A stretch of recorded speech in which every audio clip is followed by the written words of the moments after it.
Auto in effect in 3, 2, 1. From playing a time-traveling slacker in Bill and Ted's Excellent Adventure to dodging bullets in John Wick, Keanu Reeves has become a beloved icon. You have no idea what's coming. But the question on everyone's mind is, what's next for the enigmatic actor? Let's explore what the future may hold for the man who's always been ahead of his time. Somebody please get this man a gun. So, John Wick Chapter 4 just came out, and apparently it's breaking all kinds of records. The movie made a whopping $73.5 million in the United States, $137.5 million in total worldwide, all in its opening weekend alone, which is insane. $7 million is a lot of money, Mr. Wick. Keanu must be really doing something right, huh? Safe to say, John Wick is still the baddest of the badasses out there. The latest movie, opening at home, did better than the previous John Wick films. It beat the first one from 2014, which made $14 million. Also, the second from 2017, which grossed $30 million. And even the third from 2019, which grossed $56 million. Talk about a killer performance, literally.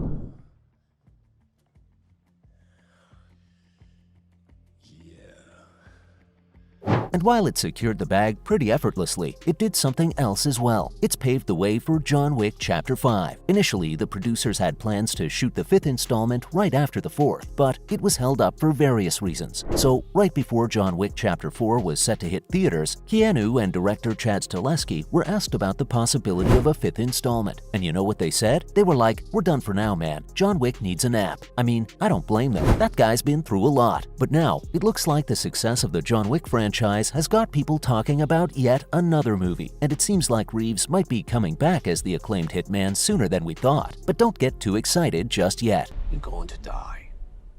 Maybe not.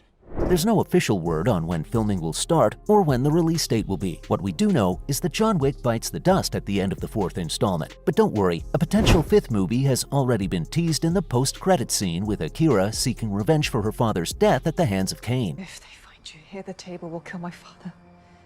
Me. Everyone, because you broke the rules. We're not sure if Reeves will make a comeback in a flashback or something, but it's looking like Akira will be taking the lead as she takes down the blind high table assassin. Exciting stuff ahead. After John's not a very happy ending, a lot of fans were left wondering how many more movies there will be in the franchise. Well, Lionsgate has confirmed that there will be at least 5 John Wick movies in total, and Keanu Reeves has hinted that he's down to keep going as long as it's still fun and people are into it. John Wick. The man. The myth. The legend. You're not very good at retiring.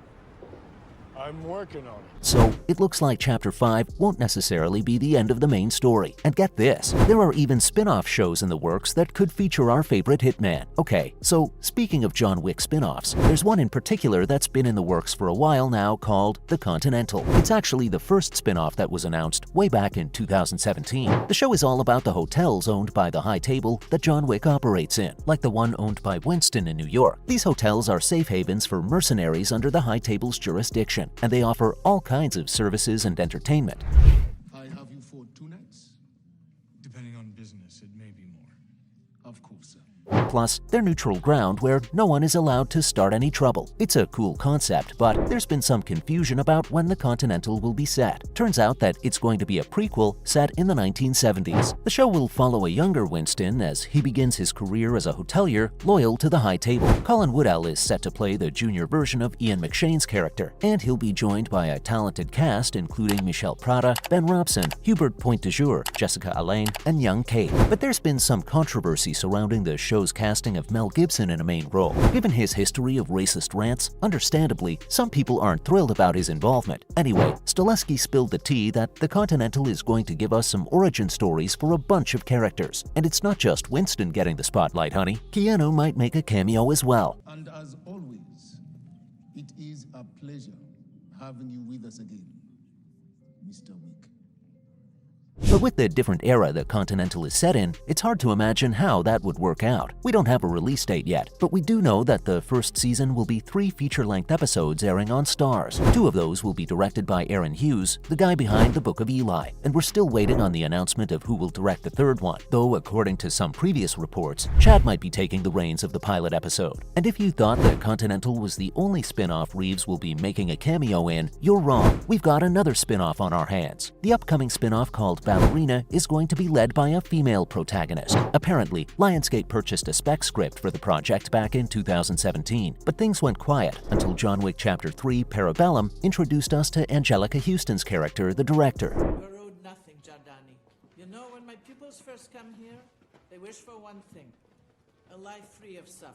She's the head of a crime syndicate that raised John Wick, and she also trains orphans in the arts of ballet and assassination. It's a safe bet that Ballerina's main character will be one of these trained killers, and I can't wait to see what kind of action and drama she brings to the table. These spin-offs are essential for keeping the John Wick universe alive and kicking, especially since there are only 5 movies planned. Art is pain. Life is suffering.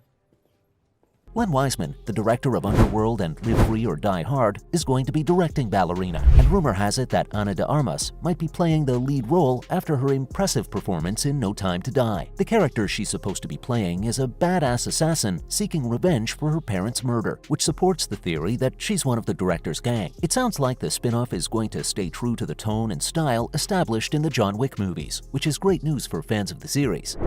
Whoever comes, whoever it is, I'll kill them.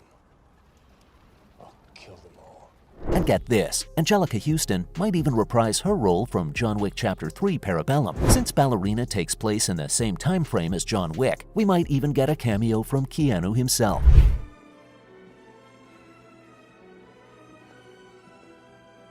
I'm already hyped for this one, even before we have a release date for it. Have you heard about the possibility of a crossover between John Wick and Nobody? Yeah, I know the movies are almost over, but hear me out. Derek Kolstad, the creator of both John Wick and Nobody's Hutch Mansell, recently spoke with comicbookmovie.com and didn't shoot down the idea of a crossover. He's even entertained the idea. Apparently, fans have been making memes about how that Nobody is John Wick since the very first John Wick movie. I guess you have a choice.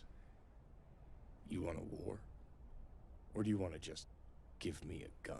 And it's gotten Kolstad thinking about the connections between the 2 films and their lead characters. I don't know about you, but I would love to see John Wick and Hutch teaming up to kick some serious butt. Unfortunately, there's no confirmation yet, but I'm keeping my fingers crossed. It could be the start of something epic. I appreciate that. I'll try and do the same. And that's all on what's next for Keanu Reeves and the John Wick legacy continuing. You and I left a good life behind a long time ago, my friend.